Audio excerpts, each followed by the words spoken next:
বন্ধুরা, এই ডিম টোস্টের রেসিপিটা কে কে জানাও, আমাকে একটু জানাও দেখি। আমি যেভাবে বানিয়েছি তোমাদের সঙ্গে শেয়ার করছি।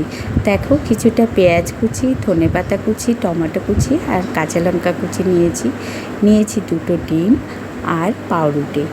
আর তার সাথে নিয়ে নেব রুম টেম্পারেচারে থাকা কিছুটা দুধের মধ্যে মিশিয়ে দিচ্ছি ওই দুটো ডিম, দিয়ে দিচ্ছি একটু গোলমরিচ গুঁড়ো আর পরিমাণ মতো লবণ দিয়ে একটা কাঁটা চামচ দিয়ে খুব ভালো করে সেটা মিক্স করব যতক্ষণ না ডিম আর দুধটা একসঙ্গে মিশে যাচ্ছে।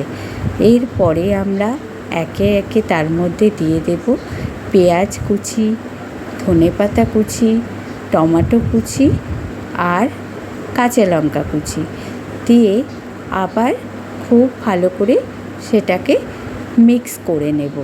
দেখব যাতে ডোটা খুব সুন্দরভাবে একটা সামান্য ফেনা ফেনা ভাব হয়ে গেছে, মানে বুঝতে হবে আমাদের ওই ব্যাটারটা রেডি।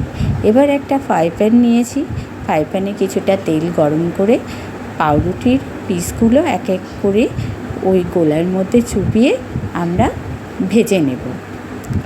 একসঙ্গে আমি দুটো কি তিনটে দিয়েছি, তোমরা চাইলে একটা একটা করেও ভাজতে পারো, কিন্তু পাউরুটিগুলো ভিজিয়ে বেশি রাখবে না, সঙ্গে সঙ্গে ভাজবে।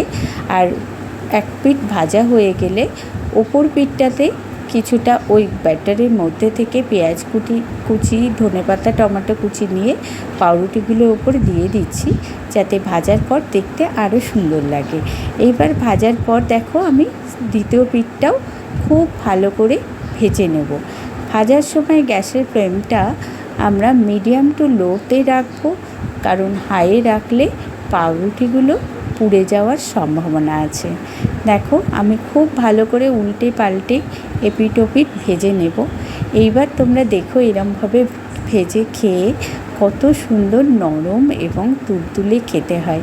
ওপরে যদি একটু গোলমরিচ গুঁড়ো বা চিলি ফ্লেক্স ছিটিয়ে দাও তাহলে তার কথাই নেই, খেতেও সুন্দর, দেখতেও সুন্দর হবে।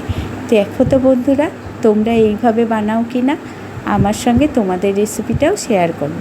আমি জানি তোমরাও এটা বানাও কোনো না কোনো দিন।